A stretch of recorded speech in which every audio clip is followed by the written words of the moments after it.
ఇప్పుడు మనం layers and types of clouds చూద్దాం. లేయర్స్ అంటే మనకి బేసిక్గా క్లౌడ్.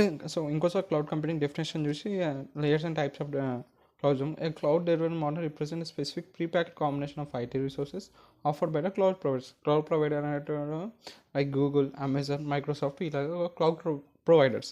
వాళ్ళు ఏం చేస్తున్నారు? ఐటీ రిసోర్స్ అంటే క్లౌడ్ రిసోర్సెస్ లైక్ స్టోరేజ్ కానీ, సర్వర్స్ కానీ, ఇన్ఫ్రాస్ట్రక్చర్ కానీ ఇవన్నీ మనకి సర్వీస్లోకి ఇస్తారు, మనం యూజర్స్ వాడుకుంటాం. ఇది బేసిక్ డెఫినేషన్. సో అలా వాడు ఇచ్చే resources based on that 3 types ఉంటాయి, 3 లేయర్స్ అనుకోవచ్చు. టైప్స్ అంటే ప్రైవేట్, పబ్లిక్, హైబ్రిడ్, కమ్యూనిటీ అని అవి వస్తాయి. సో లేయర్స్ అని చెప్పుకోవచ్చు మనం. SaaS, PaaS and IAS.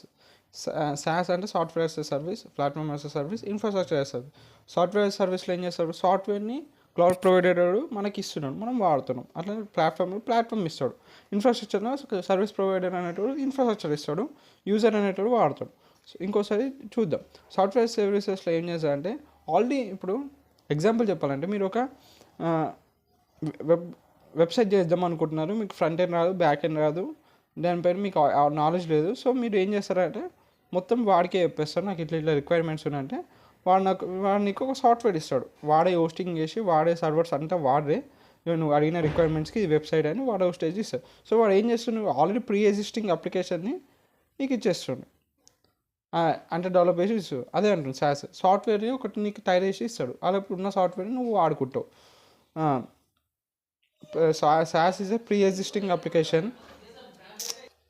అక్కడికి రాష్ట్రం అదే. SaaS is a pre existing application that applications are access to internet connection. So already pre existing applications ఉంటే దాన్ని నువ్వు వాడుకుంటావు ఇంటర్నెట్ కనెక్షన్ వాడు. ఎగ్జాంపుల్ చూస్తే వెబ్ బ్రౌజర్స్ లైక్ ఇప్పుడు గూగుల్ క్రోమ్ కానీ, మోజిల్ కానీ, జీమెయిల్ కానీ, ఇవన్నీ ఒక ప్రీ ఎగ్జిస్టింగ్ అప్లికేషన్, దాన్ని నువ్వు వాడుకుంటున్నావు. లేదా ప్లాట్ఫామ్ సర్వీస్లో ఏమవుతుందంటే అది నీకు నీకు వెబ్సైట్ చేయడం వచ్చు, నీకు ఫ్రంట్ అండ్ బ్యాక్ అండ్ తెలుసు, కోడింగ్ పార్ట్ వచ్చు, కానీ ఇలా నీకు చేయడానికి ఐడిఈ కానీ, కంపైలర్ అవన్నీ రావాలి కదా. సో ఆ ప్లాట్ఫామ్ని ఇస్తాడు నీకు. హోస్టింగ్ చేయడానికి ఒక ప్లాట్ఫామ్. ఇప్పుడు ఆండ్రాయిడ్ యాప్ చేస్తే నువ్వు హోస్ట్ చేయడానికి ఏం కావాలి? ప్లే స్టోర్ కావాలి. ప్లే స్టోర్ వచ్చేసి సో దాన్ని డీబగ్ చేయడానికి ఆండ్రాయిడ్ స్టూడియో కావాలి. సో అట్లా నీకు ఒక ప్లాట్ఫామ్ ఇస్తాడు. ఆ ప్లాట్ఫామ్ని ఒక సర్వీస్లోకి ఇస్తే ఆ ప్లాట్ఫామ్ పైన నీకు కావాల్సిన రిక్వైర్మెంట్స్ చేసుకుంటావు. ఎప్పుడైతే ఆ ప్లాట్ఫామ్స్ ఇస్తాడో అదే అంటారు leads to develop your IT system. నీకు కావాల్సిన అప్లికేషన్, వెబ్సైట్ కానీ, యాప్ కానీ నువ్వు అది డెవలప్ చేసుకోవాలంటే ఒక ప్లాట్ఫామ్ పైన కదా నువ్వు డెవలప్ చేయాల్సింది. నీకు గాలైతే డెవలప్ చేయలేవు కదా, టైర్ చేయలేవు కదా. So with help of cloud platform వాడిచ్చి ఒక క్లౌడ్ ప్లాట్ఫామ్తో నువ్వు అక్కడ ఆ ప్లాట్ఫామ్ పైన నువ్వు డెవలప్ చేసుకోవచ్చు.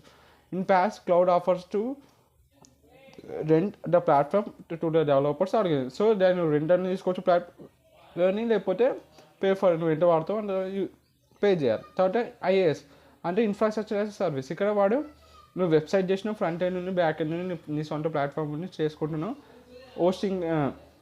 కానీ ఇప్పుడు చేసినాక ఒక అప్లికేషన్ దానికి సర్వర్స్ కావాలి, ఎందుకంటే ఎంతోమంది యూజర్స్ వస్తారు, దానికి సర్వర్స్ కావాలి. దానికి కావాల్సిన వాళ్ళ యూజర్స్ యొక్క స్టోర్ చేసుకోవడానికి, యూజర్స్ యొక్క స్టోరేజ్ కానీ వాళ్ళ ఇన్ఫర్మేషన్ స్టోర్ చేయడానికి నీకు ఒక డేటాబేస్ కావాలి. సో ఆ సర్వర్స్, డేటాబేస్ అంటే ఇన్ఫ్రాస్ట్రక్చర్ కింద, హార్డ్వేర్ రిసోర్సెస్ అవన్నీ ఇన్ఫ్రాస్ట్రక్చర్. అవంటే నీ దగ్గర పైసలు లేవు అంటే నువ్వు క్లౌడ్ ప్రొవైడర్ దగ్గర తీసుకోవచ్చు. ఆ ఇన్ఫ్రాస్ట్రక్చర్, హార్డ్వేర్ రిసోర్సెస్ ఏవైతే ఉన్నాయో ఆ ఇన్ఫ్రాస్ట్రక్చర్ని నువ్వు వాడి దగ్గర నుంచి తీసుకుంటే అది ఇన్ఫ్రాస్ట్రక్చర్ యాజ్ ఎ సర్వీస్ అంటారు. Infrastructure leads to develop your application. Cloud allow your only virtualise infrastructure. నీకు కావాల్సిన ఇన్ఫ్రాస్ట్రక్చర్ని వర్చువలైజ్గా ఇచ్చేస్తాడు. You can develop a new application. దాన్ని తీసుకొని దానిపైన అప్లికేషన్ చేయొచ్చు. బేసిక్గా ఇది ఎడ్జుడ్ అని మీకు అర్థమవుతుంది. ఇప్పుడు సపోజ్ ఇది infrastructure as service, platform as service, software as service. ఇక్కడ మనము ఈ బ్లాక్ లైన్ చూసినాం. ఇన్ఫ్రాస్ట్రక్చర్ సర్వీస్లో అప్లికేషన్ నీదే ఉంటుంది, డాటా నీదే, రన్ టైం నీ దగ్గర ఉంది. మిడిల్ వేర్ అంటే ఏంటంటే ఆపరేటింగ్ సిస్టమ్కి, అప్లికేషన్కి హార్డ్వేర్ రిసోర్సెస్ ఉంటాయి కదా, ఆ రెండింటిని కనెక్ట్ చేసేది మిడిల్ వేర్, కాబట్టి ఆపరేటింగ్ సిస్టమ్. సో ఇవన్నీ నీ దగ్గర ఉన్నాయి. సో నీ దగ్గర హార్డ్వేర్ లేదు, ఇన్ఫ్రాస్ట్రక్చర్ లేదు. ఇన్ఫ్రాస్ట్రక్చర్ని ఇదంతా ఎవడిస్తాడు?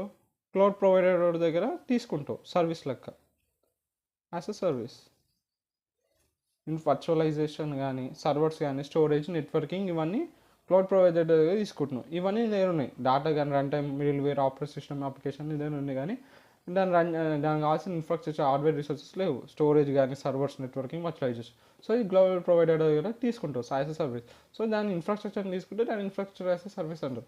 ఇక ప్లాట్ఫామ్ యాజ్ ఎ సర్వీస్ వచ్చేసరికి లైక్ విండోస్, అజూర్ అప్లికేషన్ ఉంది, డేటా ఉంది నీ దగ్గర, కానీ రన్ టైమ్ ఎన్విరాన్మెంట్ లేదు, మిడిల్ వేర్ లేదు, operating system, virtualisation, servers, storage. So ఇవన్నీ నీ దగ్గర లేవు. ఇవన్నీ ఒక సర్వీస్ లెక్క తీసుకుంటావు. ప్లాట్ఫామ్ యాజ్ అ సర్వీస్ అంటే అది. సో ప్లాట్ఫామ్ సర్వీస్ లెక్క తీసుకుంటావు ఇవన్నీ, అది ప్లాట్ఫామ్స్ ఆఫ్ సర్వీసెస్. ఇక సాఫ్ట్వేర్ సర్వీస్ అంటే నీ దగ్గర ఏమీ లేదు, అప్లికేషన్ కానీ డేటా కానీ run time, middle ware, operating system, virtualisation, servers, storage ఇవేవి నీ దగ్గర లేవు. సో ఇవన్నీ ఏం చేస్తాడు, ఇవన్నీ సర్వీస్లకి ఇస్తాడు క్లౌడ్ ప్రొవైడర్ అన్నట్టు. Cloud provider provides as a service. ఇవన్నీ సాఫ్ట్వేర్ కాబట్టి సాఫ్ట్వేర్ యాజ్ ఎ సర్వీస్ అంటే సాఫ్ట్వేర్ సర్వీస్లో ప్యాకేజ్లో ఇవన్నీ ఉంటాయి. ఇదనమాట ఈ సాఫ్ట్వేర్ యాజ్ ఎ సర్వీస్. ఇవన్నీ లేయర్స్ ఆఫ్ క్లౌడ్ కంప్యూటింగ్ అయిపోయింది. ఇప్పుడు టైప్స్ ఆఫ్ క్లౌడ్ కంప్యూటింగ్ చూద్దాం.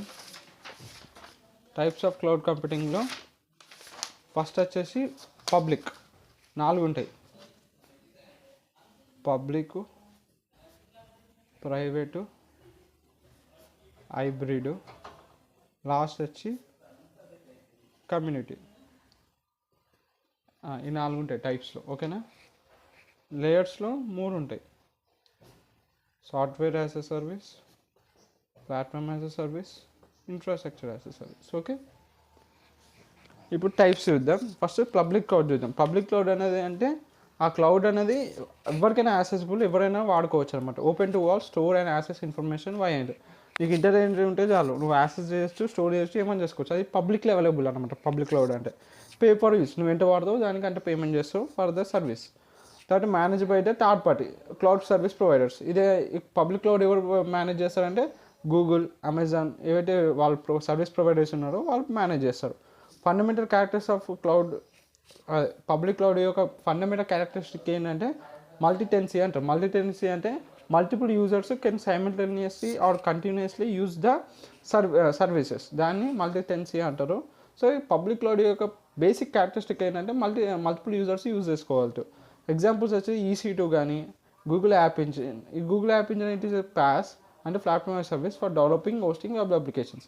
సో ఇది ఒక పబ్లిక్ క్లౌడ్ అనమాట. అక్కడ ఎవరైనా సరే, వాడు డెవలప్ చేసుకోవచ్చు, హోస్ట్ చేసుకోవచ్చు వాడు వెబ్ అప్లికేషన్స్ని. ఇక పబ్లిక్ క్లౌడ్ యొక్క అడ్వాంటేజెస్ వచ్చి ఇట్ ఈస్ మెయింటైన్స్ బయట, నువ్వు మెయింటైన్ చేయాల్సిన అవసరం లేదు. ఏవైతే సర్వీస్ ప్రొవైడర్ ప్రొవైడ్ చేస్తున్నావు వాడే మెయింటైన్ చేసుకుంటాడు, నువ్వేం మెయింటైన్ చేయాలి. సార్ లొకేషన్ ఇండిపెండెంట్ బికాస్ ఈ సర్వర్స్ డెలివర్ త్రూ ఇంటర్నెట్. అది ఎక్కడున్నా, అమెరికాలో ఉన్నది, యూకేలో ఉన్నది, ఎక్కడైనా ఉన్నది, నువ్వు లొకేషన్తో నీకు సంబంధం లేదు, కానీ నువ్వు ఇంటర్నెట్ ఉంటే అది ఎక్కడి నుంచి అన్నా నువ్వు యాక్సెస్ చేసుకోవచ్చు. This the advantage of public cloud. తర్వాత స్కేలబిలిటీ ఉంటుంది. ఇప్పుడు సపోజ్ జీమెయిల్ కేవలం మనకి 15 GB వరకే స్టోరేజ్ ఇస్తుంది. ఒకవేళ నువ్వు దాన్ని పెంచుకోవాలంటే కొంచెం మనీ కట్టి దాన్ని ఎక్స్టెండ్ చేసుకోవచ్చు ఆ స్టోరేజ్ని.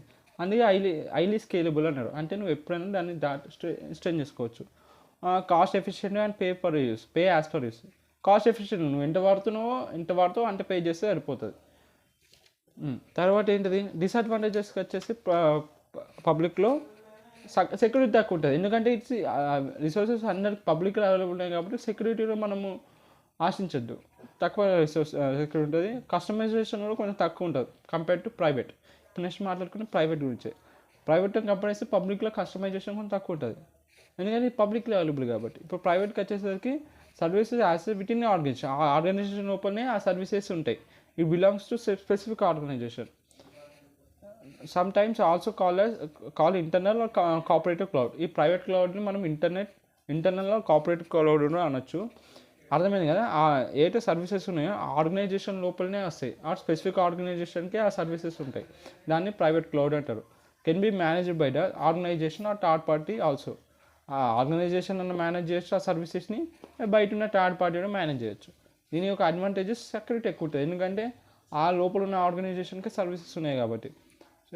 Since customer data and other sensitive information does not flow out of the private infrastructure.